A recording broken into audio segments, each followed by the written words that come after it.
We are on, I think. We have a special guest today. We're so excited. Nikki, welcome to our crazy podcast. Thank you for having me.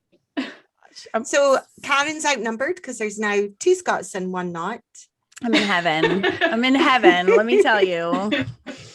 Love it. I know, we're so excited to have you on today.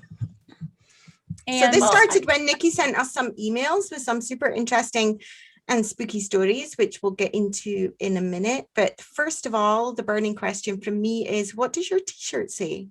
Oh. Eat haggis and Kaylee on. Oh, that's a great one. What does Kaylee mean? I don't even know what that means. What? Like a party?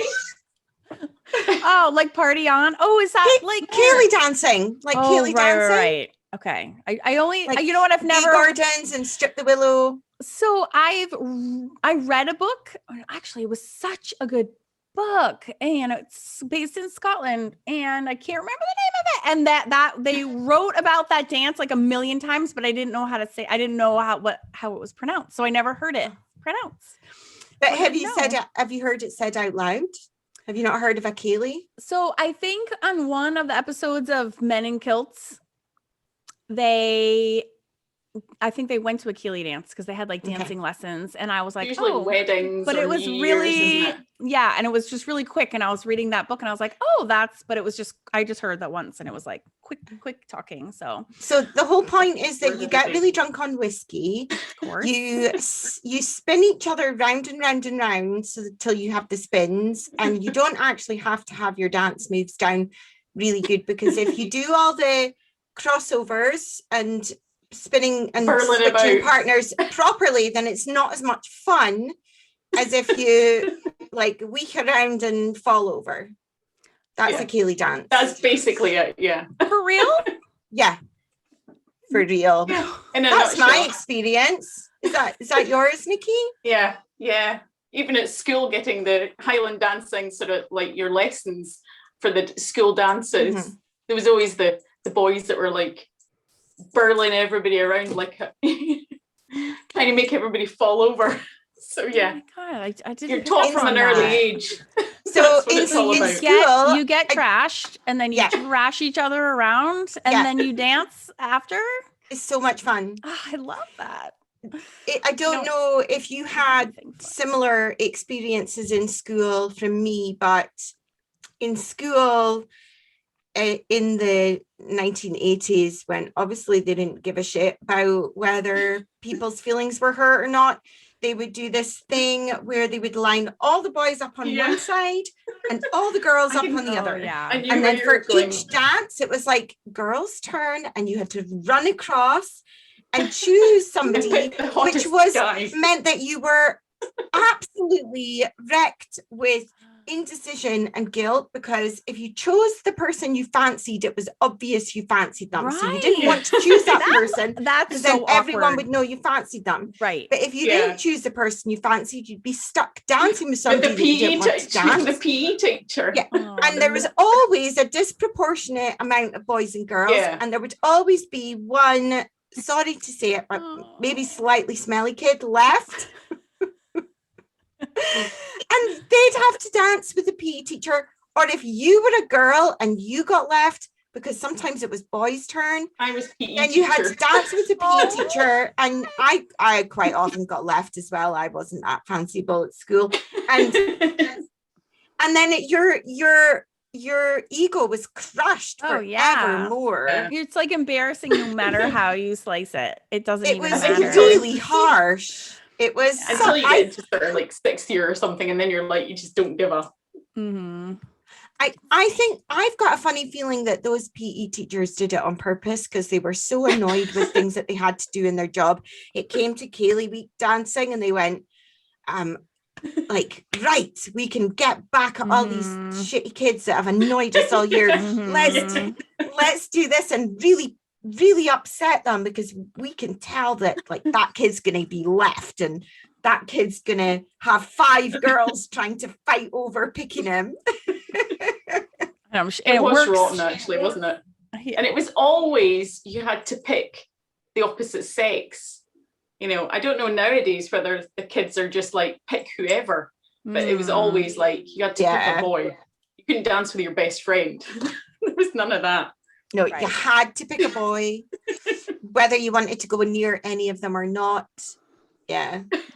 Yeah, it was pretty brutal. Did you have that in your school, Karen? But with like, I don't know, what you do in the States, contra dancing or line dancing? We did. We had to do square dancing. Ooh, square dancing. All right. Which is I was like, joking. You did. We did, which was like dorky, like Southern dancing that like nobody square dances though, like in real life, I don't think. Well, I grew up in the North, so I don't know. But my kids, we're in the South now and they don't have square dancing, but they do have like a sadistic PE teacher for sure who likes to like torture them for their own kicks. Oh God, I just hope no one from their school ever listens to this episode. But for real, like it's like, yeah, it's like not okay. Let's face it, it's not the first thing that we've mentioned that we suddenly think, oh my God, I hope that person doesn't listen. That's super true. That's a good point. So we brought Nikki on. We asked her to come because she shared with us some insanely cool, spooky, awesome stories with pictures. So it was like so meaty and good that we were like, okay, you need to come hang out with us and spill the beans so everyone can hear some of your experiences. And just so I don't forget, Nikki, when Nikki and I were just on Zoom hanging out before Lisa got here, she said, actually, something crazy happened this week. And I was like, what? We have even more? Yes. So a little bit. Oh my gosh. A little bit. Where do you want to start? But yeah, it was your first episode that I was listening to that kind of, it was about the borders, about Hermitage Castle. Yes. So that kind of like, I was like, quick Sparked email. A memory, which we so appreciate. Yeah. It's really exciting. So do you want to start my there? Dad, sure, yeah. My dad is Borders born and bred and then moved to Edinburgh later on in his life. But he knows the Borders really well. So having moved away, we sort of go back periodically and visit family and things who are still there. And he decided one night en route to my brother's house in the Borders that he would go and visit Hermitage Castle. And it was in the summer. It was something like, it was 2016, but it was something like this kind of time of year. It was really late till late.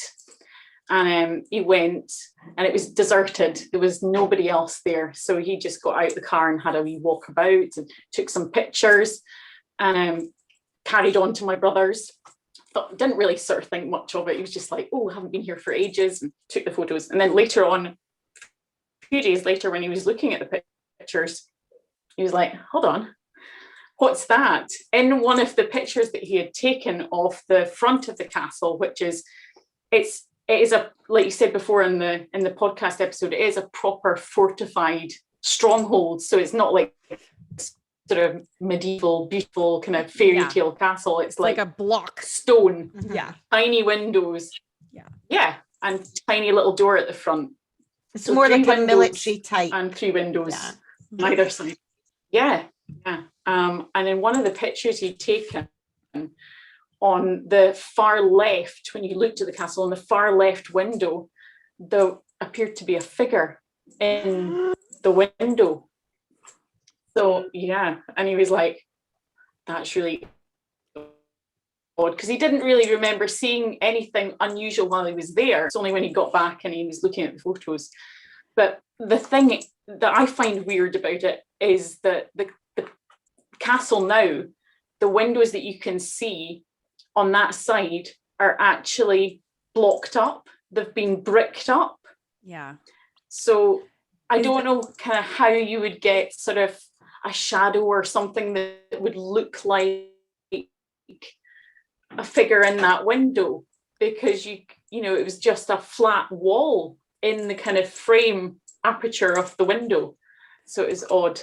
But my dad's had experiences before with seeing things and not being able to explain why there's something that looks like a figure. You know, when he was fishing, he was younger. Him and his friend both saw this figure and then it just disappeared. So, you know, my dad's quite kind of like believes definitely you can't always kind of explain away. Mm-hmm. But yeah, he's obviously got an that was the openness story of to it. Kermit the Oh my goodness. So when he saw the picture, because I don't remember seeing that photo. I remember seeing photos that someone sent of Hermitage Castle where who sent the photo of there was like a I want to say Confederate soldier. Oh. That's the wrong country, but there was like a World War II dude. Oh no, that was where was me. that from? That was me. I shared that on my Facebook page because someone had taken that photo of Slane's Castle. Oh, okay. And that was super spooky. It looked like there was So a weird. soldier standing in one of the doorways, but it was like almost like a shadow. It was super spooky. But you could see Yeah. clearly his clothes. Yeah. His, like Yeah. it was like a person. Mhm. And was your dad, so could you see the bricked off background of the window and then the shadow was like, or the face was like in front of that? The strange thing is that in the photos that he had on his digital camera on the little card, he actually was going through the hoping to get something that looks kind of good. I hope he's not listening, but he's not a great photographer. But he was snapping away, so he had loads. So he went through them all and was deleting them, and he deleted the one with the figure in the window. His dad, how could like, you? Oh no. Yeah, he was gutted. He was so annoyed with himself, and I remember him saying, "Oh, can't believe I did it," because you would have been so interested. Actually, ones that he managed to retrieve. He talked to my brother, and they managed to find a piece of software or something that can retrieve images on that have been lost on digital kind of cards. I don't know how it works, some sort of magic, but it retrieved all the photos that he'd taken apart from the one with the figure. Now I remember your So that email. one just Yes, I remember that disappeared now. into the ether. That's super spooky. That is, but you know, really that's spooky. quite common as well for paranormal things to also make electronics go a bit haywire. Okay, that's actually really creepy because after Yeah. I spent our 2 nights at that haunted Savannah hotel, I walked to my car, which is only 2 years old. Thank you so much. It's not like it wasn't a used car. It was like it's just a 2019 Honda.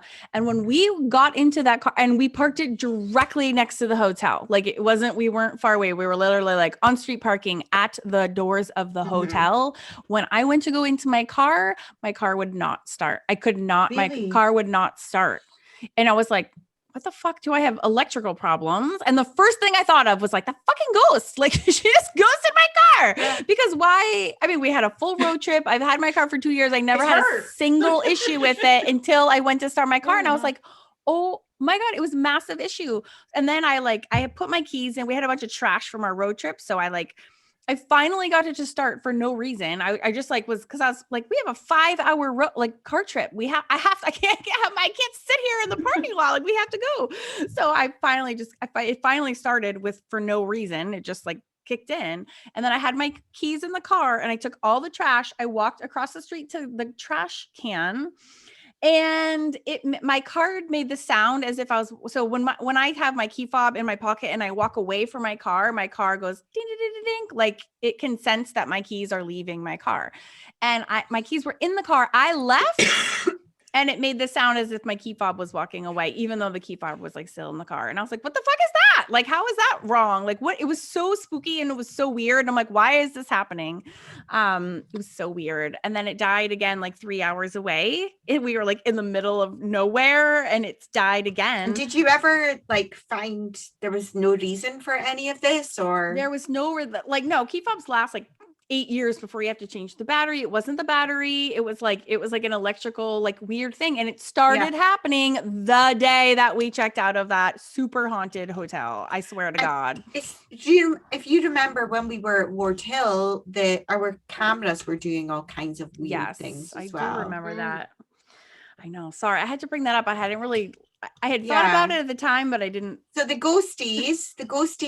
red cap ghosty in Hermitage Castle found your dad's photo and he was like, not made that it disappear. Well, there's Can you go? Can you go in that castle, or can you just kind of go around the base of it? Do you know? I think you can, but because it was later at night. Oh, he just official. All right, so you cannot go into Hermitage Castle. Is that correct? I think you can. I think you can. You can. Yeah, I think you can. But that night it was closed. It was probably like 9 o'clock at night or something. My dad was there. So. Who's it owned by? Is it like Scottish Heritage or something like that? Oh, I'm really not sure. I printed that out, but I don't have it with me. Somewhere in this disgusting, messy room. So how far is? I actually, and this is going to make me sound super dumb, but that's just what it is. I actually had not heard of the Borders until we started this podcast. I didn't even know. Why are you laughing at me? I didn't know it was like a thing. You hadn't heard of the Borders. You didn't know what Kaylee dancing was. No, I'm just a dumb American. I told you. Straight up owning what it is. Picklety means. No, but you know that there's actually a Piggly Wiggly is actually the name of a grocery store in the States. And that I forgot to tell you that. It sounds almost the same. Sorry. Little FYI aside. Does it just sell bacon?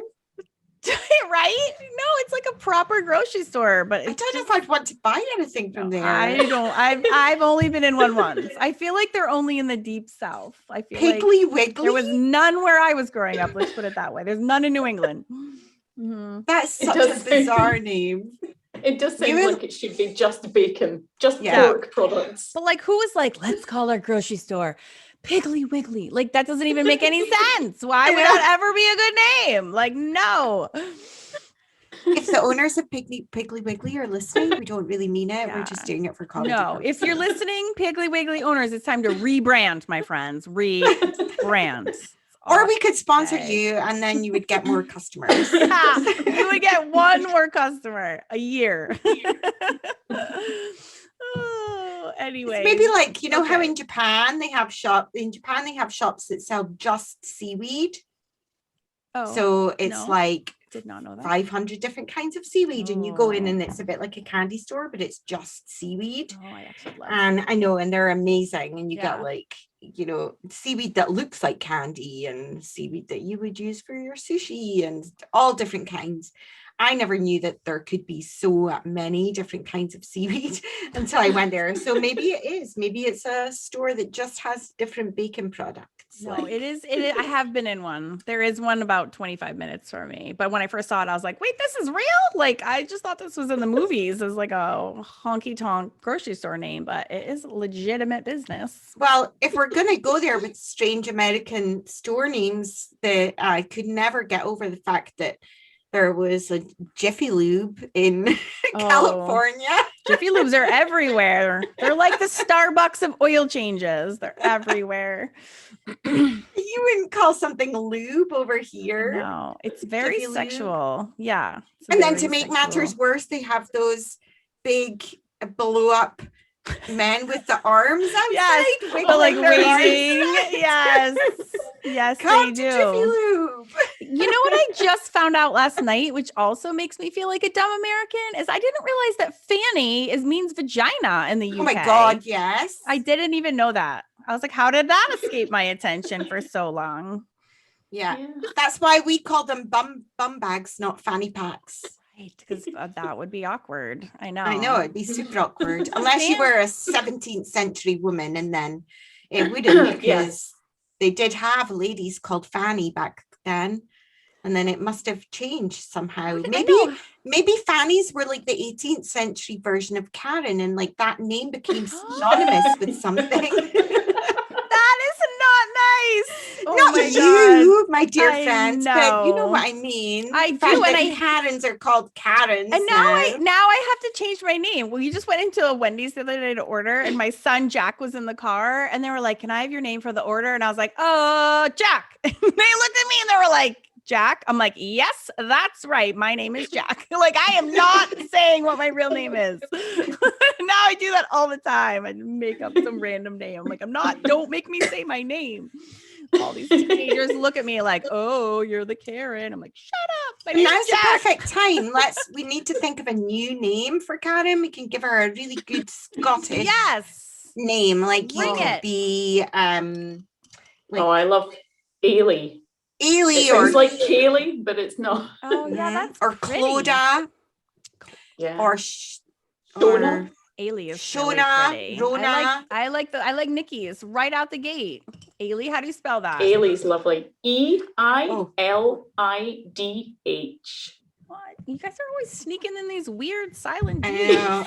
I'm glad that you spelt it, because I can tell you now, in my 14 years of working in school, every time a kid told me their name was Ailey, I'd internally go, shit, because I could never spell it. And I'd have to be like, how do you spell that again? But they'd only be 6 or something, and they wouldn't know how to spell their name. And so there was, I don't know how many different ways I used to spell Ailey. It was never the right way. That's going to be my new name. Except I'm going to have to spell it for everyone, because Lord knows. Yeah. That's so pretty. I've never even heard of that. Islands and things like that at school. You know, everyone teasing you if you're an Ailey.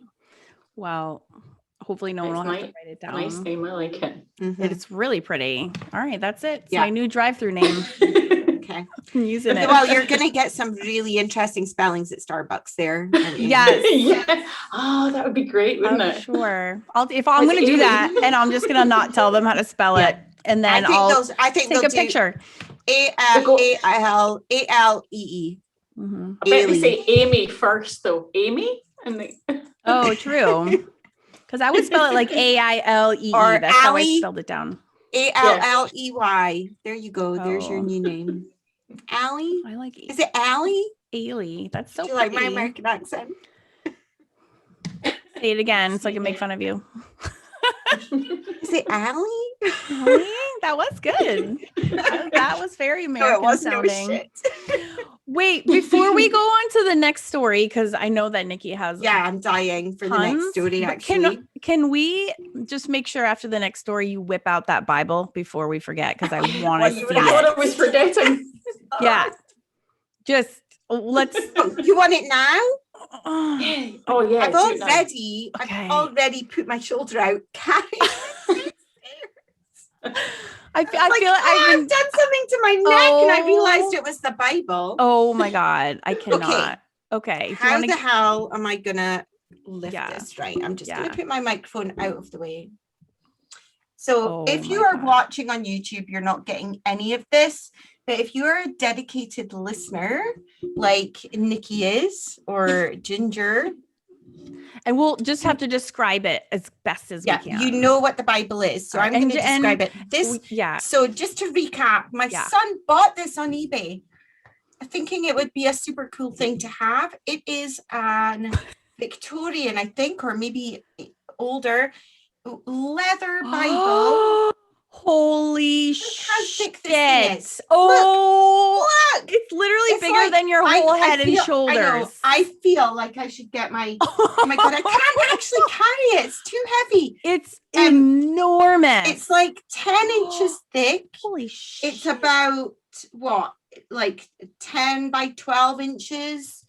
It is covered in leather. That's beautiful. Wow. I literally can't believe it. It's spooky. And it's got, it looks like it's smothered in Mod Podge because it's like shiny. It has that is like enormous. Metal clasps.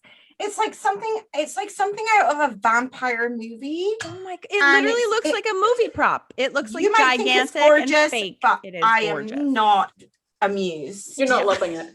I'm not amused. And so it's Okay. got these metal clasps. I'm going to put it down on the desk before I give myself an injury, because I'm already giving myself an injury, actually. I think I've done something to my shoulder. Okay. So And I'm let's open just this describe up. that. Okay, wait, before you show me the gag like producing I'm not hair finding the inside. hair. Oh, don't show it to me. Wait, I kind of want to see it though. So inside this Bible, there were Look how photographs of oh people that used to own it. Oh, that's so creepy. That's Someone actually called s- Emmeline, oh, that's Emmeline, creepy. Ron, and me. Emmeline was kind of cute as a little baby, though. Yeah. Look. That looks like a fake movie, like a movie I know. photo. That it And then these ones have Raymond and John and various different people in the family that owned the Bible. and like my what's with the God. I weird hope I'm purple not- purple background? I And know, can I'm we not- talk about I'm that for a second? damnation to hell for this. Let me Oh. move my microphone out of the way. Oh my God. And then it's written. Is there a the year in front it? Like page- a copyright year? I guess you copyright Bibles? This is- I don't know how that works. I have no idea. This is super spooky. It's written in the front page. Someone has drawn like a pretend scroll and done funny handwriting. Okay, you got to show And that to the I camera. know, I'm going to try I and need to hold it see up, but that. I'm seriously going to end up in hospital. It said, "Blessed is he that readeth, Oh. for the time is at hand." Oh, that's like a I know. creepy It's like- impending it's like- doom. Yeah, you're going to die soon. Oh my god. So you that- better read your Right, do more Bible. reading.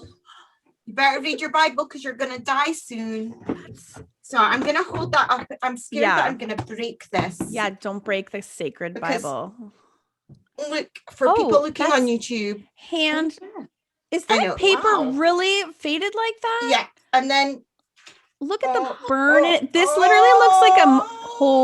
holy shit. there's like painted pages. Oh. That's actually beautiful, Yeah. Well, but yeah, also oh my- super creepy. I'm putting it down because I can't actually. Shit. Sorry, everyone, for the swearing. I can't actually. It's so heavy. It's like 10 kilos or something. So This thing. big. Okay, Imagine you- carting that around. No. You know, it's just like Jen, imagine having this in your house and having to like every gather Sunday. your Yeah. family round. I know, like come down, children, and let's read the Bible. And so it's got the National Comprehensive Family Bible with an abridgment of the commentaries of Scott and Henry, and contains many thousand critical and explanatory notes.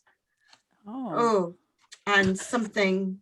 It Oh. was, and then it's got obviously all of the Bible pages. And I am not looking for the hair. Show me that hair right now. Didn't find the hair. I You found did- something called Family Register. Okay. And so they filled it out. They filled out the people that owned the Bible and where they were born and where they died. Oh, That's super spooky. that is. Are there years in there? Yeah. So these are from somebody was born in like the 1800s and died in 1960. That Bible looks way older than that. I think it goes back further than that. Oh, someone was married at Salem Baptist Church. That's kind of cool. Is there a And- Salem in the UK, Nikki? Oh, Do you think? you'd think there might be. Oh my but God, I I've don't just know. seen something else really spooky. What? Someone in this Bible was born on the same day as my son. Oh, which is this day after you were born as Yeah. well. That is But creepy. that's He was like a little destined bit- to buy the Bible. And if that Yeah, so Bible then- was so sacred, then why did it end up on eBay? That's what I want to know. Yeah. No. Salem Baptist Church. I feel like that's so. I told you my parents, the town they live in the town next to Salem. Salem's where I got 2 of my tattoos. Salem Baptist Church. I'm Googling it. Oh, Yeah. okay. So there's a Salem Baptist Church actually in the town that I live in right now. I was like, God, that sounds familiar. How weird is that? So there's maybe Salem Baptist churches everywhere. Well, I'll look in it. But So it's weird anyway, that- the rest of it is basically just a Bible with somewhere. Oh, there's pretty pictures. There's a picture of Moses and his mother. But yeah, I don't really want to. I don't think that's been a regular person's Bible, though, has it, Lucy? No. That's been someone who's been really religious or probably in the clergy. Yeah. Yeah. Why did they get rid of it? Did they? And where's because it's haunted. Where's the lock of hair hanging out? I'm not looking for the lock of hair. Is it just gonna fall out like unexpectedly? No, it's not. Long. Wait, how I'm long is it? I'm going to get my hill walking backpack and my crampons and carry this thing all the way up the mountain, which is the upstairs of my house, and sneak it back away into my son's bedroom, never to be looked at ever again. And I've now send the hairs away to the, these DNA places. Oh, that'd be cool. What if it comes back that it's a murderer? That would be nice. I don't know. It'd have to be a registered murderer with like the DNA place. Well, but that's how they caught the Golden State Killer. Oh, is that right? Yeah. I was just reading. I'm disappointed in you, Karen, and your I was true crime. Okay, I was actually reading. I actually finished last night. For Mother's Day, Sean bought me the Stay Sexy and Don't Get Murdered, their first book that they published in 2017, and that's that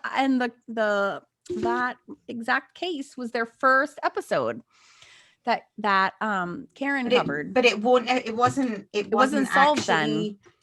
I know, and they talked about how it got solved. So I did know, thank you, but I did not know about the fact that how they solved it. So you got me there. Yeah, right, so they actually solved it by. They had old DNA from the case and they put that DNA through the databases. Oh. And it gave them links to like third cousins. Oh, and then they narrowed it down because they were like, well, we know that it's a man and we know that this man is going to be a certain age. Right. And we know that this man needed to have lived in a certain area and so on. And they narrowed it down to like, I don't know if it was just one person or a couple of people. They figured out who it was, and then they lurked around his house and waited till he threw something out in the trash. And then they gathered that and they did a DNA sample and it matched the Golden State Killer exactly. So they knew they had their guy. That's fascinating. And what was heartbreaking was that, so Georgia was writing about that at the end of the book. And she said, she was like, my hat's off. Well, she was saying like how the podcast was good because it was like bringing awareness back to these cold cases. Not that they were taking responsibility for being the only people doing that, but she was kind of like nodding her hat to like these people who get like obsessed with these, especially cold cases, because it like has to take someone with like passion and drive to like go dive back in time and like take up their own personal resources. Because these are cases that like the authorities have just given up on, obviously, and walked away on. And the lady who was responsible for bringing all that work like to fruition, and she was writing it, died a month before he was caught.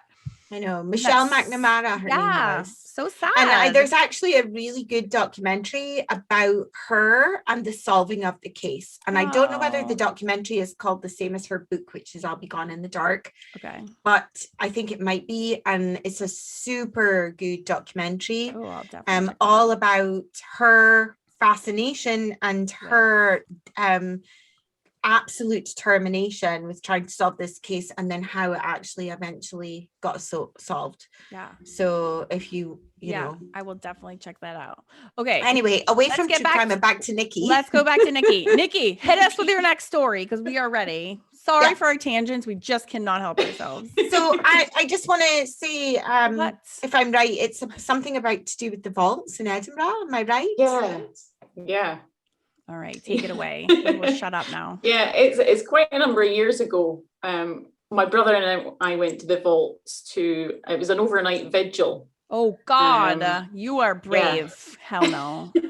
Hell no. It lasted for something like 11 till 5. So it was a good chunk of time. Do they have toilets down there? Not actually down in the vaults, but up on the kind of like, when you go in, there's like a sort of little bar area that you come back and you can have like your drinks. Oh, so you can't even go to the toilet. Yeah. So I know that's maybe not a concern of everybody's. That would be my main concern. Actually, that's a very good. It's always my first thought. Are there going to be toilets? So this was ages ago. I mean, probably like 15 or 16 years ago. Yeah. Do they still do overnight vigils? I think they do, but I think they're mostly kind of just like one-off, kind of around Halloween type things, because that's when ours was. It was a Halloween one. A special. So for anyone listening that doesn't know, the vaults in Edinburgh are these underground passages, I guess. Do you have a better way of describing them? No, passages and sort of like little kind of vaulted sort of, there's some that are kind of just almost like little vaulted shelves. Yeah. And some are actual passageways that go through, but they're all under what was the South Bridge in Edinburgh that was built. Uh-huh. So are these vaults different than just the underground, like places where people used to live? Like there used to have the housing went down and they had housing that went up. Are the vaults different than the shitty places that people back in the day used to live? Mary King's Close yep. is another close in Edinburgh that's underground. There's loads of them though. They're like all over the place. Okay, so that's the same thing though that you're talking about. The ones that we're talking about, that are under what was the South Bridge that was built in Edinburgh to kind of connect the two kind of parts of Edinburgh. Okay. And I think it was 1785 it was started, and 3 years later they had finished building the South Bridge. So I can't remember how many vaults and arches there are under the bridge, but there's a lot.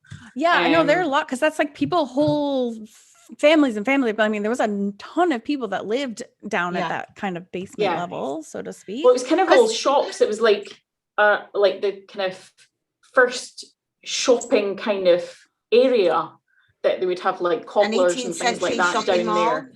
Yeah. And those are all fucking so haunted. Yes. But it was sorry, aren't there, because I'm not an expert on this either, but there are am I right in thinking, I think Karen touched on it as well. I just wanted to clarify though for myself. But there's whole parts in the old town. So in Edinburgh there was an old town and the new town. Yeah. And the old town was the slummy part, really disgusting. This is what I remember from history at school. Lots of really poor families lived there. There was a lot of disease. The buildings. Yeah. There was a well-known phrase called Gardy-loo, which like basically people used to just throw their buckets of piss, throw their shit out the window onto the street. Yes. And then Newtown was built, which was like super nice and posh for the more wealthy families. But in the old town of Edinburgh, there were all these almost like cave-like structures under the street surface, right? Which were also people lived in. They're almost like tenement, like in the US, you would call them like tenement buildings, like tenements where they're like poor. Well, but a tenement building would just be, so in Aberdeen, there are a whole heap of tenement flats, but those are just above street level. But in my head, I kind of think of it, they're just for lower socioeconomic, Yeah, so it's families, like almost like basements, but they're built underneath the ground. Right. Almost, am I right in thinking it's almost a bit like how a subway station network would be? Yeah. Or something. And they were really harsh living. Am I right? Yes. Nikki? Yeah, the Cowgate was a really slummy kind of area in Edinburgh. And is that where that was kind of like Sorry? Is that where you were? Is that the one that you were Well, Cowgate's kind of just, it's near. So when it's like kind of lower down the hill from where we were in the vaults. But yeah, so when they built the bridge, they put it up really quickly, and they didn't really like pay attention to how watertight it was or anything like that. So it ended up really kind of degrading very quickly, and the people who were the merchants and things were like, I'm not staying here. So they started to vacate quite quickly. I think it was only, I could be wrong, but it was something like 30 years that it was kind of like inhabited. But so yeah, I could imagine it would be really dark and damp. Oh yeah, there's no windows. disgusting I mean, it's all underground. Yeah. Yes. and then the people from the Cowgate that were all kind of like, you know, homeless people and everything, undesirables, all kind of moved in. So yeah, there's a whole kind of like, there was the kind of underground, literally underground kind of drinking dens and kind of ladies of the night, shall we say, you know, those kind of things, soliciting their trades down there, and the Birkin hair kind of connection that you were talking about. It wasn't the kind of place that you really wanted to kind of spend much time if you were moneyed. I think you probably avoided that, whereas initially, and there's a funny story actually about when it was first opened, the bridge, Edinburgh was really superstitious, and this kind of put the nail in the coffin, so to speak. But when they opened the South Bridge, they had said to the oldest resident of Edinburgh that they would like them to walk across to kind of open officially the bridge. But there was lots of people were like, oh, I don't fancy the bridge anyway. It's a weird structure. I don't know if I want to go across it. But this is what the kind of the locals were a bit dubious about it at first anyway. But anyway, so they had promised this eldest, the resident, that they would walk across first. Well, she died a few days before it was completed. And rather than try and find somebody else, the next eldest person in the town, they stuck to their word and they actually took her across in her coffin. Ew! Oh my God! No, leave her nasty. Let her be. So that just cursed it. And if people weren't dubious about going across the bridge in the first place, they were definitely not for it now. So people would just avoid, they would go the long way round just to avoid going over the South Bridge. So yeah, that kind of. Oh my goodness. That's so funny. Yeah. I'm trying to think exactly where the South Bridge is. I'm sure I've been on it. Which way from the Royal Mile? I'm trying to think. It's just off the Royal Mile. So it's off the Royal Mile, and it goes. Does it go past the Grassmarket? Just Google like bridge that connects my geography of Edinburgh. I know it doesn't really matter. No. Sorry, everyone. I'm just trying to get into my head. Stay on task, Lucy. Come on.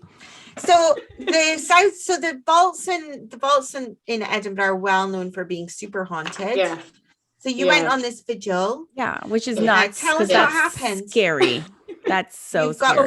Well, one thing you've got to understand about my brother and I as well is that I'm the kind of, I'll be the one that's sort of, oh, isn't that a coincidence? Isn't that a spooky thing that's happened? Oh, what was that? You know, I'm kind of that kind of person. My brother is, yeah, well, let's see. I don't know. Maybe there's something, maybe there's not. I'm not sure. So he's like skeptical. He's like that. Yeah. Yeah, definitely. So we turned up to this vigil and there's couples there. And there was only about 10 people in total that were there for the overnight thing. So they do the kind of talking at the beginning about, right, you know, we've got to be aware that the lighting's not great down there. Watch your step because there's cables, because there's no electricity. We have to run cables down to power these lights and things like that, and doing all the health and safety stuff. And then they get on to, well, we can lend you some EMF meters and gadgets and things like that, so you can go around. And they're like, so I'd love to do that so much. Has anybody brought anything? Has anybody brought anything with them? You know, has anybody got an EMF meter? My brother's like, shut up. And then he was like, he did his homework. He came here. He had all the gadgets. Oh, does he still have an God. EMF meter? Does he still have like one? a proper dweeb? My brother is like, is he single? Ghost nerd. He is. He totally is. Yeah. Oh! But it was infrared camera.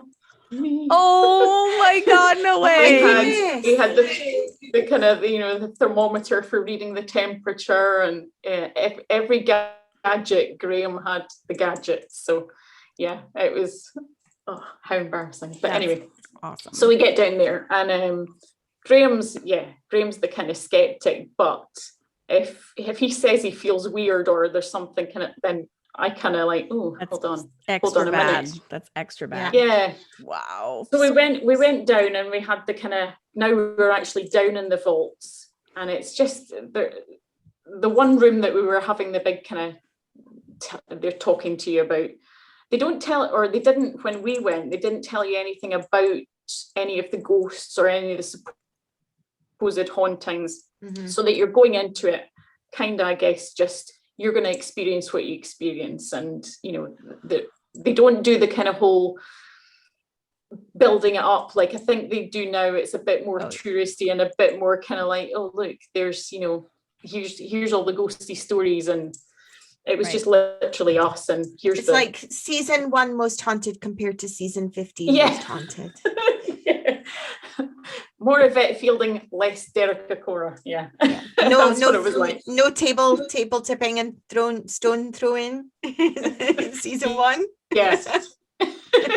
So this big room that we were in, it's basically, I mean, when they started clearing it out, the vaults were all, because of all these slummy kind of residents moving in, it ended up like you said, not the kind of place you wanted to go to.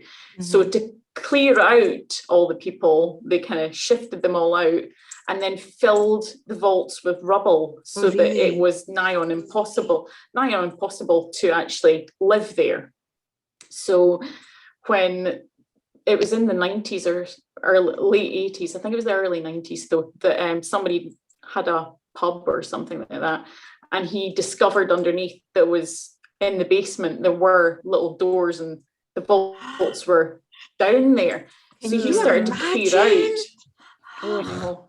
And they found loads of like little artifacts like clay pipes and oyster shells, because that was a big part of the diet then, millions of oyster shells and bottles of wine and things like that. Loads of bits and pieces. They needed so many prostitutes if they had lots of oysters. Sorry. I don't even know what that means. What does that mean? Aren't they an aphrodisiac? Oysters an aphrodisiac, yeah. Yes, I do know that. Gross.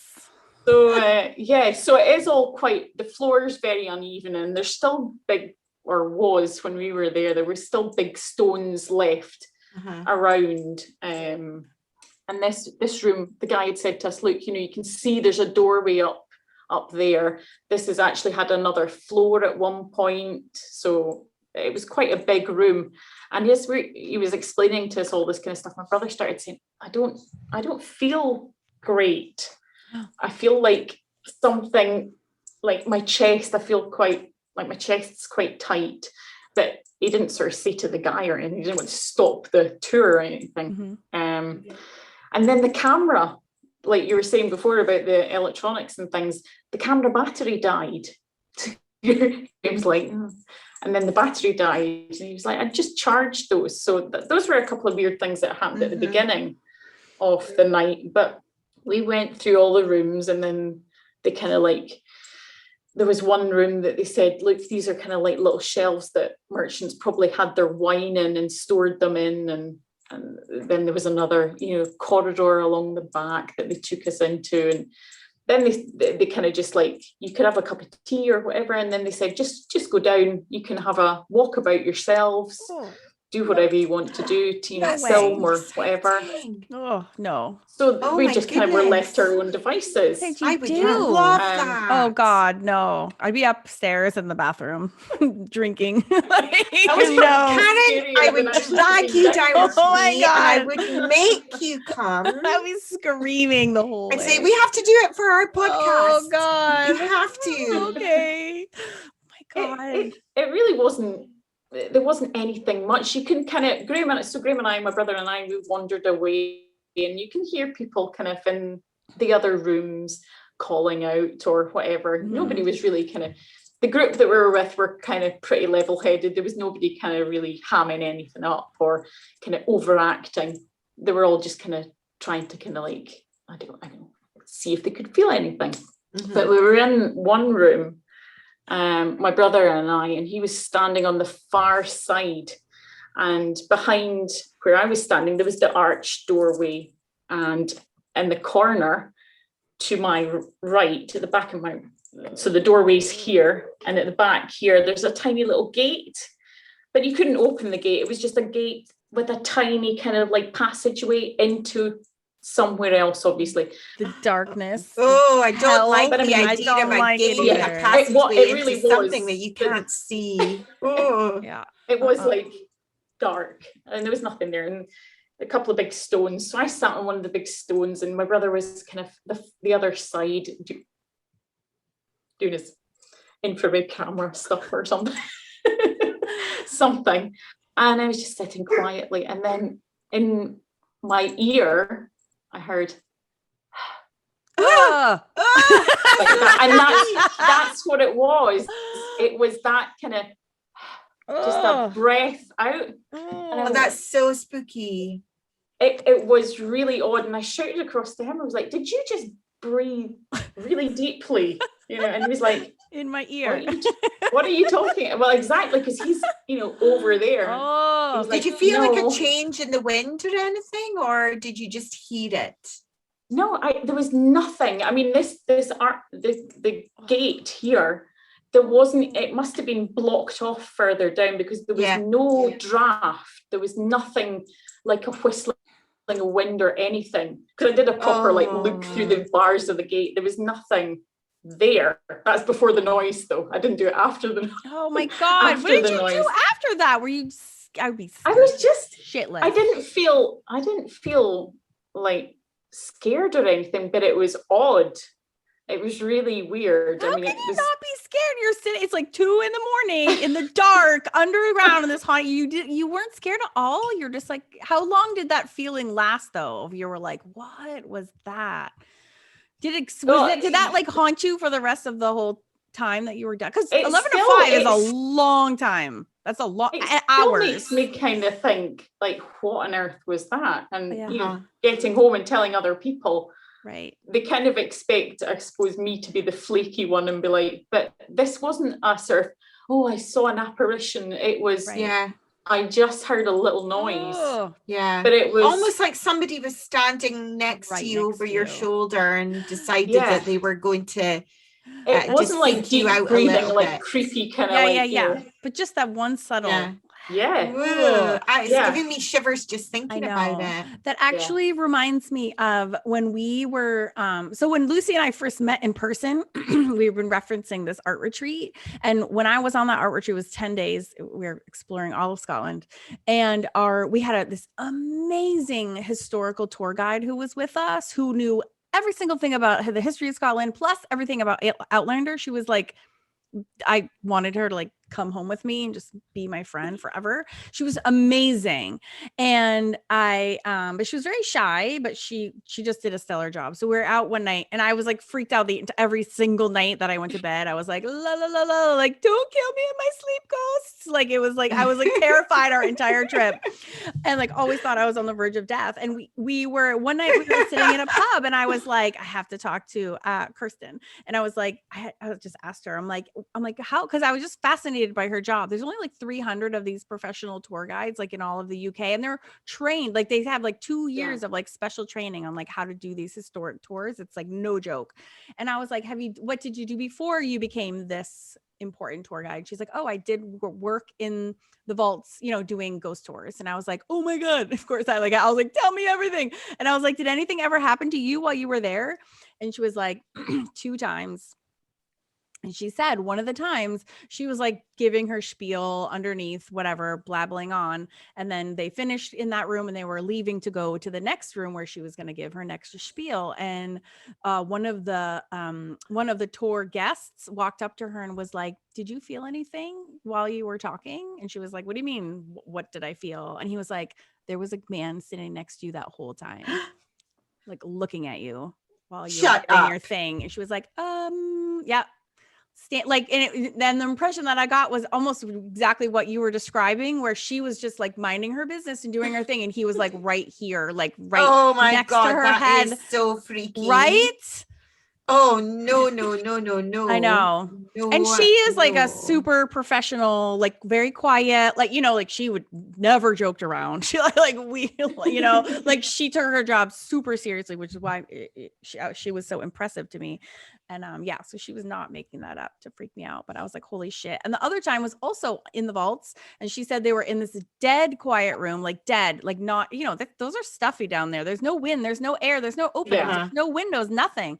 And she said, and then the one of the candles that they were all holding candles was just like as if it was going so wildly. It was as if it was going to be blown out by the wind that was down there. And she was like, there was no wind. And it was like one person's candle and like everyone else's was like perfectly still. And they're like, what is going on? So did your brother pick up anything on his devices while you guys were down there?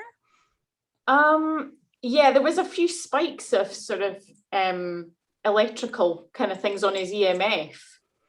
Which they say, I mean, the vaults are so far underground that, like I said, they have to run the electricity down. Yeah, and there's no kind of wouldn't pick anything up from buildings up on the street. No, and there's Can no you hear the street phone. at all? Can you hear noises from the street? Well, no, I didn't. Because it was under, or part of the vaults is under a pub, and it was Halloween. Nice. Until it was sort of later on in the night, you could hear Thriller and things like that, Backstreet Boys being played. Oh my God, that's so funny. But after that, it was, once the pub got kicked out, it was dead. Yeah. There was just no noises, there was nothing. So he had some spikes of electrical currents that you can't explain. It's like, why would that be? Because the meter, when it gets to a certain point, it will beep to say this is a high reading. And it happened a few times, and it was like, well, why is that happening when you're so far, there's no electricity down there, and you could hold it against the electrical cables that run for the lights and nothing would happen, but then you would walk away down some corridor and it would spike. So it was odd. It was odd. And it couldn't be connected to where I know that some paranormal experts, and I'm saying paranormal experts, but what I mean is all the ghost videos that I watch, say that sometimes EMF can spike if you're next to certain kinds of rock or certain kinds of stones. I know that there was one video I watched, it wasn't Ghost Adventures, it was like one that was on Amazon that got removed, which was kind of annoying, and I can't remember what it was called. They seem to be quite scientific about it, at the start anyway, before they got stones thrown and stuff like Ghost Haunted. That some people's houses that were claiming high EMF readings, which can then lead to the physical feelings that some people get when they think they're being haunted, like even hallucinations or hearing things or nausea, feelings in the body, tightness of your chest, all those things, which sometimes in this TV show, sometimes they put it down to paranormal and said, we think it's haunted, but sometimes they were like, well, actually there's really high EMF in this house because of this faulty electrical system, or the house is built on the site of a quartz mine or something, that certain kinds of stones You can can explain actually it lead to away. high Mhm. EMF, but then that wouldn't make any sense in the vaults because I'm sure it's mostly granite. Am I right? Is it mostly granite or sandstone? What's Edinburgh? It's all it's old volcanic rock, right? Yeah, but the vaults, yeah. the walls of the vaults must be built with something, but then they would be the same stone throughout. Yeah, I was going to say, Right. which it's the wouldn't same explain everywhere. why it would peak in certain places and not in others. That was the point Yeah. I was trying to get to. Sure. But it took me 5 minutes to get to. Sorry. We love you. No worries. Yeah, it's definitely odd, but Yeah. So it doesn't really make sense, I mean, does it? and Well, I mean, it's yeah, clearly I mean, a ghost down there. That's why. I don't really see what the issue is, people. It's ghosts everywhere. the other story I have from the vaults was probably more compelling for me. Was there was a room at one end that it was just kind of used like they had tables and chairs in it and things like that, but they were like, you can see the fireplace here, this has been some sort of a kitchen at some point. So people were down there talking, and then there's a corridor that ran off at the back, and then another little room, and then you kind of up the corridor you kind of met up with the other corridors and things. So they kind of were talking in there, and then they said, just go and have a wander around like they did, we're finished kind of doing the talking to you about what the rooms were probably used for. So my brother stayed down there where they were kind of all talking with his gadgets and everything. And I wandered up the corridor and into this little room that ran off. And that was jam-packed with furniture, ghosts. Like chairs. Yeah, ghosts. Obviously. Yeah. But like chairs, for like conferences, they have stacks of these chairs. I don't know why, but they were all down there, storage for somebody's business or pub or whatever. Maybe it was for the pub that were playing the Backstreet Boys. But so there were stacks of chairs, and you could hardly you could get in but not walk right in. It was like the size of a kind of big cupboard, I guess. So there was one stack of chairs just facing the doorway, so I just sat on that for a minute or two, just listening to everybody blethering down the other corridor, and just sat in it was pitch black really in there. You could see the chairs because there was light. Girlfriend. Okay, wait. If you're don't go and sit down in pitch dark rooms. What are you even thinking? Well, it wasn't really. It was really dark, yeah. But I could hear people in the other room, and it was light in that room, and a couple of sort of like the emergency kind of light dim light things on the floor outside. So you're still not selling it to us. No, obviously not going anywhere near that. No way. So I was sitting on this chair looking at the doorway, and a figure walked across the door.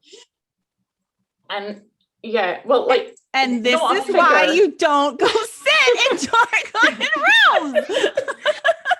Not a figure that I could make out any great detail, but there was a black figure shape walked in front of the door. Oh no. God. So my first thought was I did get up really quickly, and I looked down the corridor to where the room was, and everybody was there, and I looked up and there was nobody up that way. So I went back down and said to the guys, did somebody just walk past? Did somebody come in here from the corridor? And they all kind of just looked at me and were like, no, it's just us. So I went back out and sort of stood at the door where I'd seen this thing. Oh, so you went back? Seriously, to where you were? There's so many things wrong with this story. After that, you went back? 8 things not to do in a haunted vault. But to try and figure out what could I have seen? How could it have been a shadow? I was trying to figure out, could I have seen a shadow of somebody? But you saw a ghost, Nikki. Yeah, that's called a ghost. Oh my God, That's I'm having a kind of heart what- attack just thinking about it. I can't imagine being there, and I would have just died. Well, the way, if it had been a shadow, the thing that I kind of figured that the shadow, if it had been a shadow of a person, the way that the shadow was falling, the light would have had to have been from in my room. You know, do you know what I mean? Yes. So that the light was in the corridor. Wait, what's a So corridor? the shadow going, The hallway. Oh, okay. yeah, the hallway. So I don't know how that couldn't have been a shadow. Yeah, no kidding, because it was a No. freaking ghost. It was a ghost. And it was coming to get you because you were Oh my sitting God, on your you're own. sitting Don't leave yourself there. vulnerable like that. Oh no, Seriously. it walked past Have me. you learned Oh nothing my from God. Scooby-Doo? I'm not gonna sleep for a week. Jesus. Oh, was it a Although yeah, man? I I do didn't- want to go down the vaults. Karen, Yeah, when you come to you should. Scotland, we are gonna come, we're gonna take For a all road my trip. We're brother's gonna come gadgets. in past Nikki's house.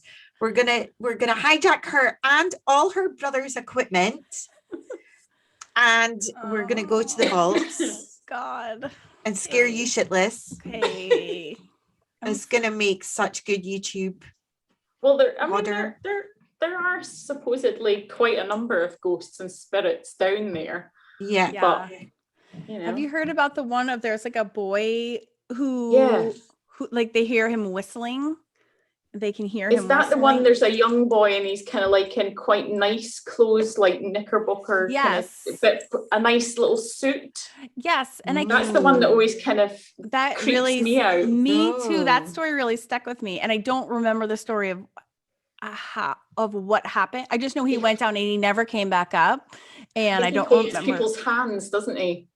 Oh, that's Yeah. not nice. And he Oh. whistles, and you can hear him like to this day. They say you can hear him whistling like along the Royal Mile at different places. But he must have been fairly well to do, I would think, if he had a nice, because they're saying it was the things that I read, Yeah, I it was don't a pale think- blue suit or something. I think he so, wasn't yeah. like No, he wasn't like one of the Grubby, slum unclean. families. He was like not supposed to be down there or something. And Yeah, he so ended maybe up he down got lost or there. I wish I knew. kidnapped. We could probably or Google like something. story of the whistling boy on the Royal Mile and like and Yeah. find it. But Yeah, we it could was an maybe intriguing do an story. episode That would be at cool. some point on Edinburgh Vaults Ghosts. That would be a Yes. really good. I think that's what we're doing right now. Well, but there's probably other stories other than No, I'm Nikki's sure. ghost stories I'm that sure we there's- could yeah, there's there must tons. be.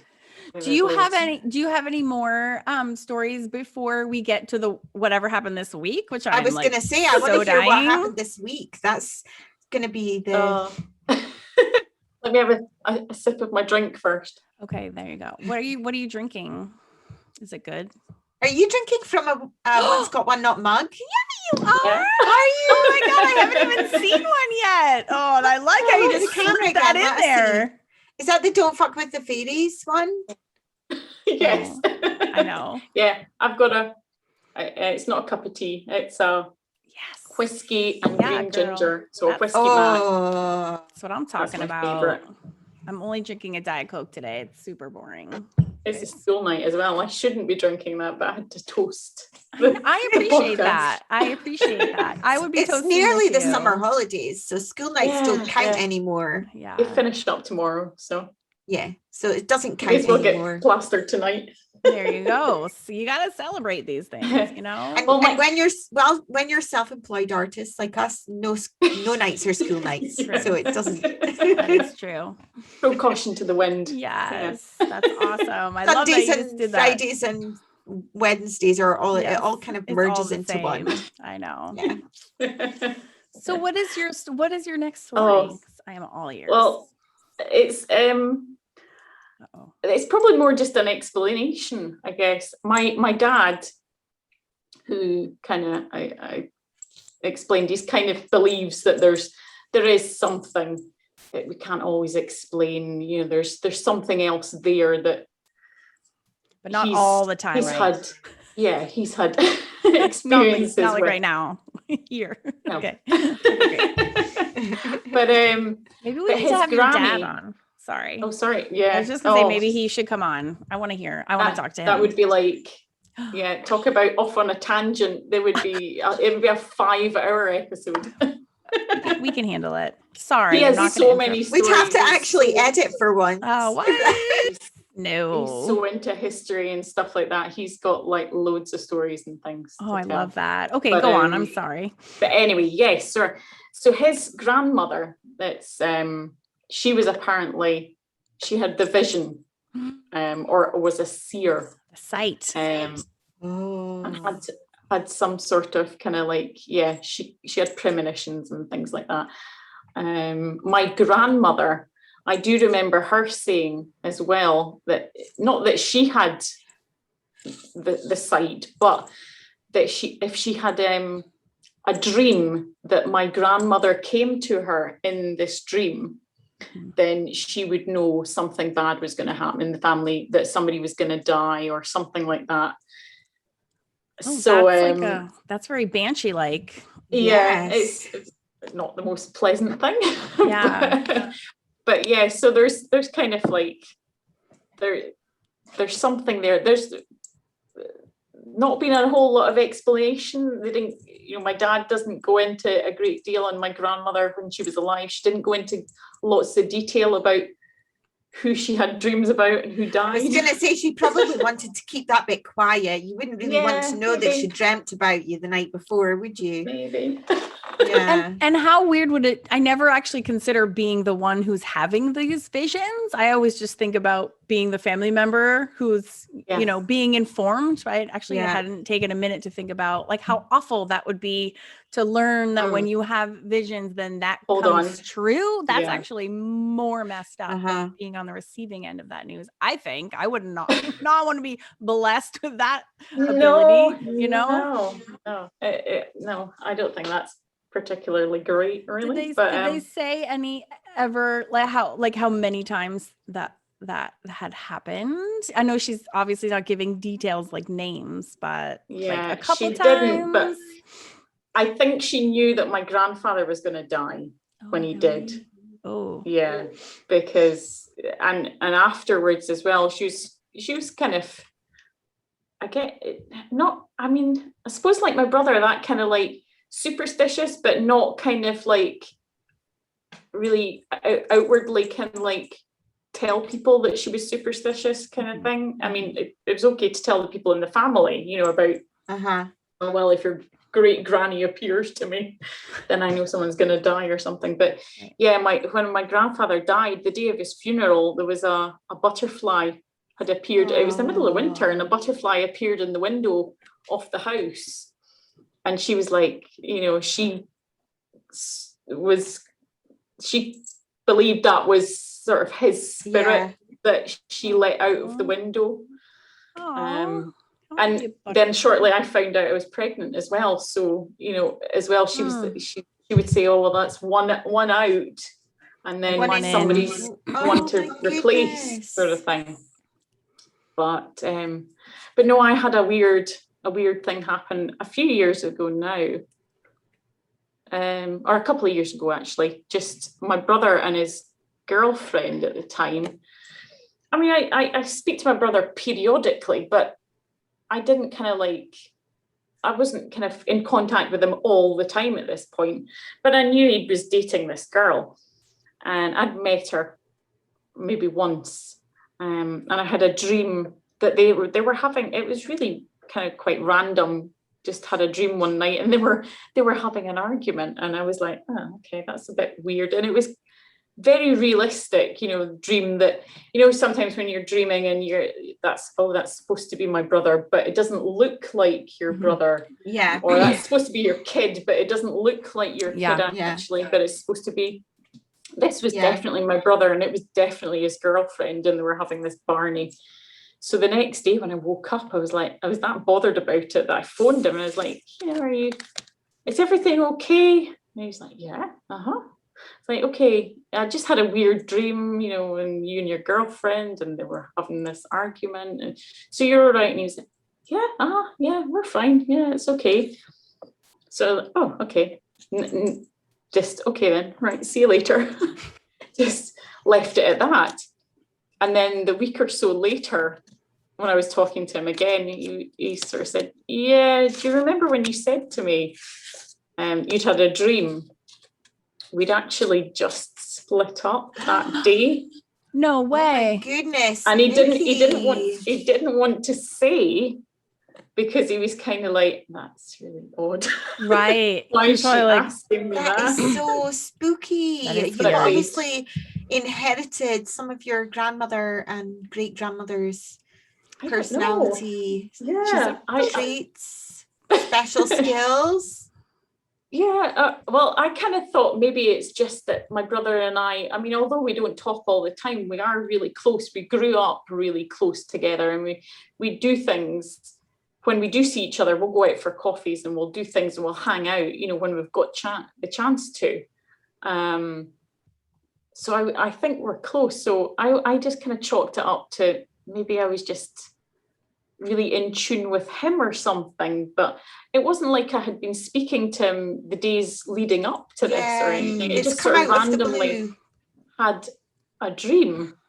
And I've had kind of like bits and pieces of kind of strange things happen.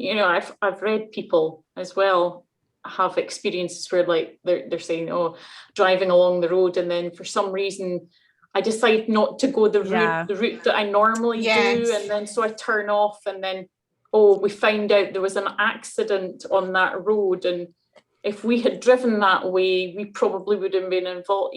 I've heard stories of people having things like that, and I periodically I've had kind of weird things sort of like that happen. This one sounds really strange, but I didn't write this to you because it sounds really mad. You can't say that and not tell us. You know that we want to know now. I will tell you, but it just sounds really bonkers. Right. Well, that's nothing new for this podcast. We can reassure you right now. It's even better. It's kind of a bonus, actually. Mm-hmm. Yeah. In the airing cupboard, as well as my towels and things like that, I kept in the house that this happened in, spare loo rolls and stuff. So I was going in there to grab another couple of loo rolls for the toilet. Was this pre or post pandemic? It was way before. So Wait, you started your stacking up early. You knew it was going to happen. You foretold it in a dream. Is that what we're getting at here? It wasn't. I didn't have wheens and wheens of them, but I went to grab another couple anyway, and just a split second as I picked it up, I went, I'm just going to check just check for spiders. And as I did that, there was a spider in the middle of the toilet roll, in the tube. Oh my God. Well, that's super weird. And I mean, that's never happened to me before or since that I kind of thought, hold on, just check that toilet roll. Right? But that's so random, but like spooky. Yeah. Well, that's cool. I don't know what it was. You definitely have the sight. That you is have the super spider spooky. sight. That is. Yeah. That's cool. And now I'm like racking my brains to think if I have any stories no, I really don't. Like I had a super, super weird dream the other night, and I realized after I had it that it was the night of like Father's Day was the next day. Right. And I hadn't put those two things together until like later on that day. Yeah. So my dad died like 5 years ago. Well, I had this dream that was like, it was like a movie. It was so involved. You get those dreams where it's like a big, long story saga, and you could turn it into a book if you could remember everything. It's like a Scottish ballad. Scottish fairy tale. Yeah. Well, that's where I'm from. So are you surprised I have dreams like that all the time? And they're always fucking crazy.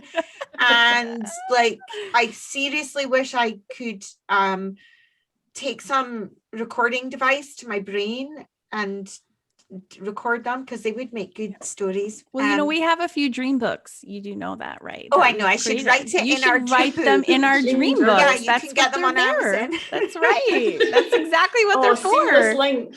Yeah, Oh, you yeah. can follow our link on our website, and I should get myself one of them and write this dream in. You should. So I dreamt that my dad had, I've obviously been watching too much Outlander. This is where it's come from. My dad had known he was going to die, which he did. He knew he was going to die because he had terminal cancer. He knew he was going to die. So he decided to write this letter to me and put some money inside a box that would be hidden that I wouldn't get straight away. So I found, I'm talking about like present day, found this box that he had hidden with £5,000, and it was very specific in the dream. It was £5,000. This hasn't come true yet, by the way. Thank you very much, Dad. Dad, come the on. letter said, so I found this letter inside this box, and the letter said something about how he knew that he was going to die and he wanted to leave this thing for me, but that I needed to go back and put these things in place. And then all of a sudden I was whisked to Yorkshire in the 1930s or 40s. So my dad was from Yorkshire, and I realized that I was in like 1930s or 40s Yorkshire because it was, you know, the kinds of cars and the kind of clothes people were wearing. But I had this box from my dad, and I was trying to find the village where he hadn't been born yet. So he hadn't quite been born yet. So I was trying to go and find his family where he hadn't been born yet. And then just before I woke up, part of my dream was that I was going to use £5,000 to buy a house, because at the time you could have bought a whole house for £5,000, let's face it, in his village in Yorkshire, and put his name on it so that when he grew up, he had this house. That's the most bizarre dream ever. Karen, don't laugh at me. What? I would never laugh at you. What the hell is going on in my head? And then I woke up. Well, I think that's very sweet. You wanted to buy your baby dad. My baby daddy, for my baby dad. Like, what is that all about? That's like the weirdest thing. That is. What does that say about my brain? That's what goes on when I sleep. I have no words for what I think is happening in your brain.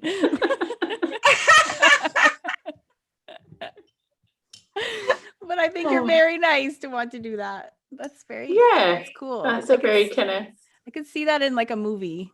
That would be a really cool movie. I told one of my friends, and she said, I think you've been watching too much Outlander, Lucy, which maybe does make sense, because it's like 1940s and time travel. True. And like hidden messages and maybe stuff like that. So that's probably where it come from. But it wasn't until later on that day that I was like, oh, it's Father's Day today. Oh, yeah, that's touching though. That's nice. That's nice. Well, this was awesome. I'm so glad that you came. Do you have anything else before we have to end? Just the thing that happened this week. Oh, you've not told us yet. Well, last week. Okay. So excited. Well, yeah, nobody died. Just spoiler alert. Nobody died. Darn it. No, I'm just kidding. I had a weird dream last week. I have a friend who lives in Ireland, and she was coming across, because of COVID and everything, she hasn't seen her family for like 15 months or something. Yeah. So she was coming across to see her mum and dad, and I knew this was going to happen at the weekend that's just passed. So, but anyway, last Wednesday or Tuesday or Wednesday, I had a dream. Can't remember what day it was, but Tuesday or Wednesday, I had a dream. And in the dream, I was at school with her. So I kind of know her mum and dad because we used to hang out and stuff. So in the dream, I was in her mum and dad's house. Her mum wasn't, I didn't see her mum, but I saw her dad in the dream, and I saw her in the dream. And it was one of those where it was definitely the person that it's supposed to be. They were in the dream, and there was something going on with the house. I can't remember. It was something like they were letting students live in her mum and dad's house. It was something weird like that. Anyway, I woke up and just thought it was odd that I'd had this dream. I mean, I don't speak to her that much at all, really, nowadays, but I had this dream and very clearly saw her and her dad. So we talked, a few weeks ago. So like I said, I did know that she was going to come and visit her mum and dad, because they'd still live where we went to school and everything. And she got across on Friday, and got to her mum and dad's house on the Friday. And then I noticed that there was we follow each other on Twitter, and she put a message on Twitter saying, "This is turning into a really not very great visit. My dad's just been taken into hospital." So her dad was taken into hospital on the Friday night, and it was quite serious, but it was nothing too drastic. So they were going to visit the next day, and they got in the car to go across to the hospital, and they got a puncture, and it was too big of a puncture to be repaired. So they had to phone the AA or RAC, whatever it was. And when they phoned, their membership had expired. Oh my goodness. It's like everything's going wrong.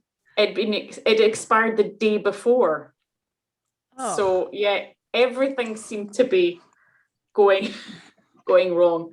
And the trip ended up costing them, like, by the time they'd got 2 tires, it was like 300 quid, because they'd had to be. So it was just a nightmare of a trip. So it was just, luckily nobody died, so it wasn't, but it was just an odd dream to have had. And then all these things go wrong. So you've definitely got your granny skills. That's crazy. Well, I haven't told my friend. Oh, you have? I know, because you were like focused in on those 2 people too, and it was like then her story is the same kind of emphasis on the same people. It's kind of did not have to do with her mom, and it was just her relaying that about her dad. Yeah, that's creepy. But if you dream about either Karen or I don't dying, tell me. Please don't tell us. I don't want to know. Rather have a surprise. Steph. I've never had a dream like that, luckily. And you say yet. You've never had a dream yet like that. Like coming to your powers. Oh God, I hope not. Well, if it involves either of us, then we'd rather live in ignorance. I will keep stum. Don't worry. Yeah. Thank you very much. No death notices for me. Thanks. I'm with Lucy on that one. I prefer not to know. But you remember my friend Sarah was like, Sarah Turner. I don't know if Nikki, if you saw, but we just did like a gnome workshop. Yeah. So that's my friend Sarah, and she, for some reason, this was super weird. Do you remember this, Lucy? She had, on Facebook Messenger, you can see when people unsend a message. It's like a new feature. Yeah. Yes. So I woke up in the morning and I see Always on my makes phone. Me paranoid. I see on my phone, like it was like 3 unsent messages from her. And I'm like, okay, that's super weird. And so of course I'm like, I need to know what's happening right now. So I like immediately call her and I'm like, what were you going to say to me? Like, what is that? And then she was like, oh my God. I was debating whether I should say anything. I'm like, all right, now you got to spill it, sister. Like, what happened? And she was like, I just had a dream about you and Lucy Bryden and something about a book. And she was like, she was like, I was drinking and all these things. And so I, when I woke up, I it was so vivid and all these things happened. And then I let some time lapse and then I sort of forgot things and then I got embarrassed. So I unsent my messages and I was like, what? She's like, but it was definitely you and Lucy, which was so random because it was like, Lucy doesn't know Sarah. Like they don't know each other. So I was like, why are you dreaming about me and Lucy? And she was like, but it was a book involved and just know it was awesome. Whatever happened, it was super good. And it had to do with the two of you. We want. I know. And I was like, now you're the kind of prophecy. Yes. I have no idea what you're referencing, but if it's all good, I'm all in. So, no death prophecies for us. No. We just want She's like, success it's prophecies. I was like, so I reached out to Lucy right away and I'm like, Sarah Turner thinks good things about us in her dreams. Hey. Like made no sense whatsoever. But I think it's cool. I think it's something happened. And we were just getting, kicking off our podcast. It was a while ago that you had that started.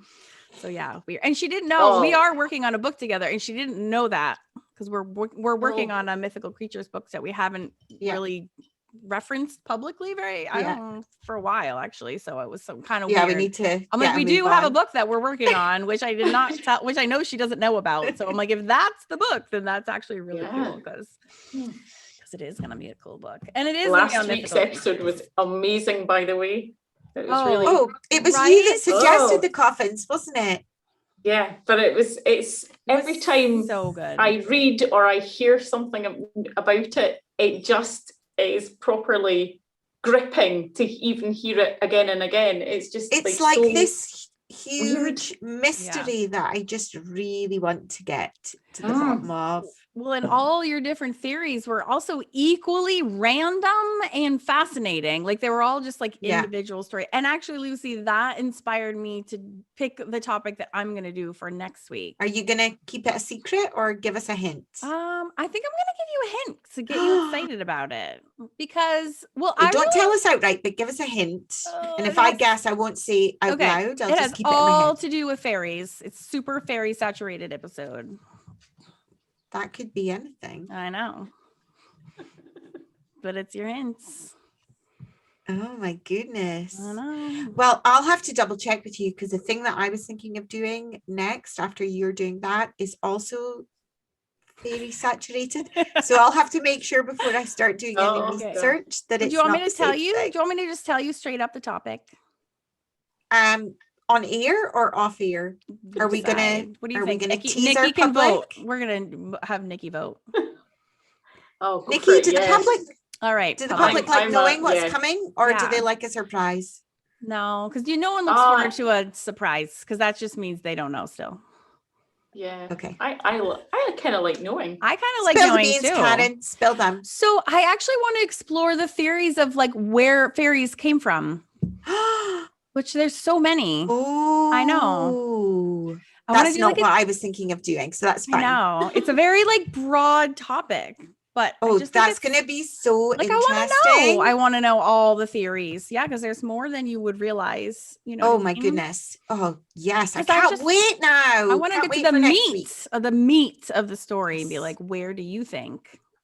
I know what I think, but then there's theories I didn't even think about before, and I was like, oh, so yeah, I know. I'm really excited. I have a lot of work to do still, but I can't wait to. Nikki, thanks for hanging out with us today. Nikki, that was amazing.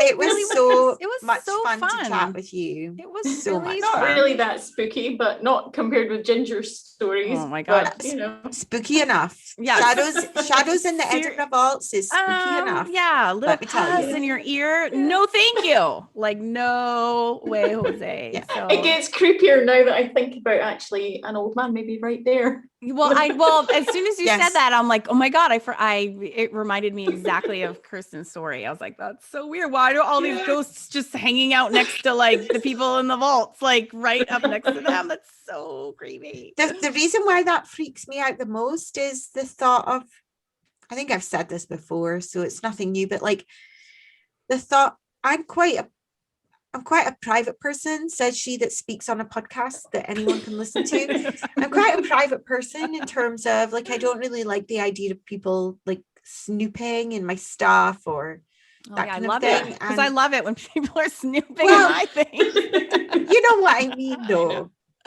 I do. You know, you know It took what I you mean. 10 Yeah. weeks to whip that Bible out. So yes, I know Well, you. yeah. Speaking from someone who I know she won't listen to this at all, but like has a mother who likes to open drawers in her house and look at things. I've got like a thing about privacy. Excuse me. So it's the thought of something I can't see, but a person like snooping on me and me not being able to see them. Being in your space. Well, yeah, they're being in my space. They're in like your bubble, like your social I don't want bubble. to ghost in my like, space. Yeah, Stay in that old castle over Yeah. there, but don't be in my space. Thank you very much. And also, no one likes a close talker, like in real life. I So you don't want like no. You don't want like that's a the thing. Is like either. Like clammy hands and like breath in the ear. No. That's gross. Oh, really? It's okay if they're like in a tower and you can see them from like you're watching from down below and you look up to the tower and you see a ghostly figure and it's up there and it's away. Okay, it's away. Yeah. Really quick before we have to go, because we're doing a really bad job at keeping this short. Did anyone else on your overnight experience anything? Were there like people freaking out at any point, or was it super chill? And I'm a little disappointed, by the way, that they didn't tell you the touristy, ghosty stories. So I think they should. They did afterwards. Oh, they did afterwards. So they kind of at the end of the night, they did kind of like a roundup where they kind of had everybody sitting upstairs in the kind of like the pub area, and disclose like the go around everybody and say, did anybody sort of have anything weird happen, or did anybody's meters go off or anything like that? And there was a few people that there was a few people, again, it wasn't just my brother's EMF went off, there was a few people's kind of meters, and some people were recording and saw orbs and stuff. Cool. So yeah, I mean, people could say they're dust motes or whatever, I guess. It's just, but yeah, people did sort of have things, but there was nothing kind of really obvious jumped out at that anyone. Somebody kind of like felt like a tap on the shoulder or anything like that. But oh my God, can you imagine a tap on the shoulder? I would die. I was just nobody seemed overly kind of like worried that I heard a yeah. Lucy, you were just like this, and you looked from where I was looking, it looked exactly like you were laying down on your mic, like like just smiling and like resting your whole face right on your microphone. It's like it's hilarious. Sorry.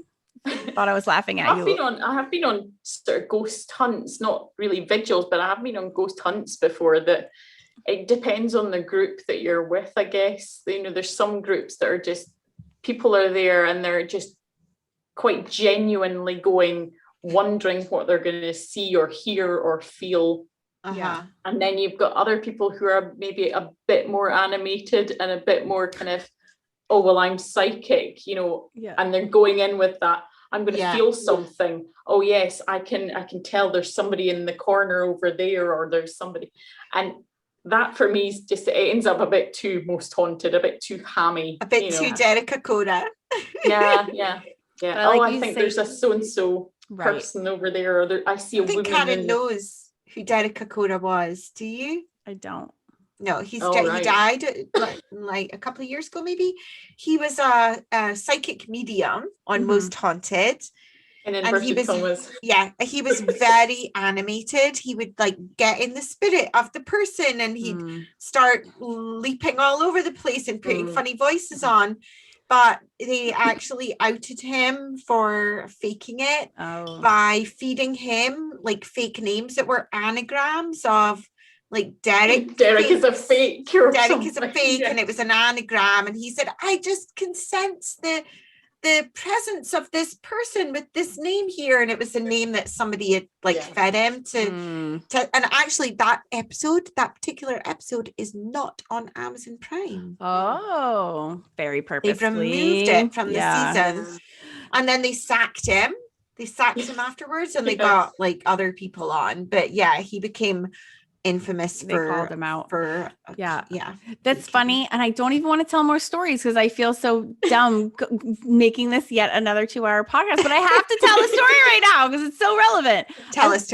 It was when we were just Yeah. starting our podcast, and I almost feel bad because I feel like I'm making fun of another podcast, but I literally can't remember what it was in any way, shape, or form. So even if like I can't even tell you what it was because I don't know. But they were interviewing this woman. It was all about fairies, and she claimed to be and maybe she was. She claimed to be like a fairy, almost like a leprechaun medium. And so she would Fairy sit whisperer. very still, and it would the leprechaun fairy would talk through her. And All so right. she was American, and then they were like, "Can you do it right now?" And she was like, "Yes, like go, let's have the interview." And you know, I'm like, I would kill to be able to see these people at the same time. And I'm not necessarily making fun of them because I'm like all in when it comes to fairies, but it just seemed a little too animated. I like your word, Nikki. And you know, they were like, okay. And it was like, okay, are you there? And then all of a sudden, okay, it was super cool because she had a really good Irish accent when when she was talking for the fairy. She was like full on Irish brogue, which was kind of amazing. I'm not gonna lie. But yeah, then they just started having this super interview, and it was like, what's it like where you are now? It's like, oh, I can't do an accent, so don't even let me Yeah, go. go on, do it. Yeah, okay. No, I really can't. But it was like, oh, you know, it's nice. I'm in a nice nature woody area, blah, blah, blah. And they're like, why don't you come out and talk to humans all the time? And they're like, well, I like to kind of stay in my own space and blah, blah, blah. And I was like, what? And it went on for like 20 minutes. And at the end, they were like, okay, you can come back now, Ellen Sue or whatever your name was. And she was like, okay, how was it? You know, and she's like, I don't really, yeah, it was just, it seemed a little bit far-fetched. That's all I'm saying. That's all I'm saying. You are sending me a link to that. I literally don't remember. It was when he so just that started. you know, in secret, so that I can check it out because that sounds really entertaining. It was the whole time. I'm like, wait, is this really happening? I'm like, and I'm pretty like all in when it comes to this stuff. So someone like me is like, When we were in the vaults and we were all split up. Yeah. My brother and I were laughing because we could hear people in another part of the vaults doing calling out, as they say on Most Wanted. So they were doing the, if there's anybody here, can you knock once for yes? Twice for no? you should have been like, tink.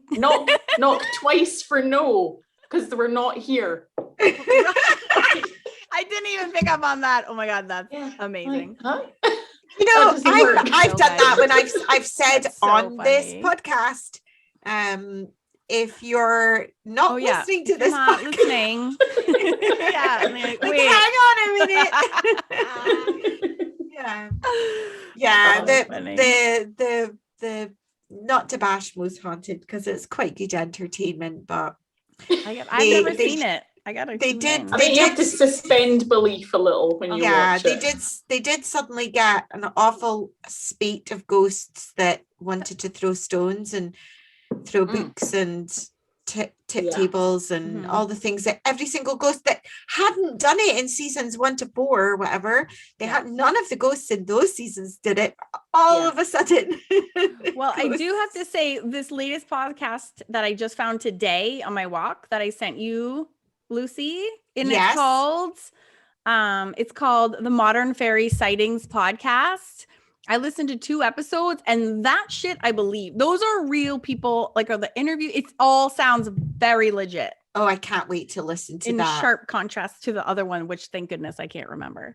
But yeah, this was it was really well done. And she's a folklorist, like by trade. So she's obviously all in, but like, she's very professional. And these people are like, I've never, you know, they just, their stories are so genuine that I believe that what they're saying. Just makes me want to dig deeper and be like, what? People are still seeing things like today. Yeah, this is what I have to know. Hear what you have to say next week about that. Will be interesting. The origins. Yeah. Very excited. I hope I do it even a tiny % justice because it's fascinating. So are we going to wrap it up? Yeah. What are we going to say again? Right. I'm going to start it. Okay. Ready? You got to finish with a massive I forgot what I was going to say. You say, don't fuck with I remember. fairies. And be good to ghosts. Done. Thank you, Nikki. Thank you. See you later.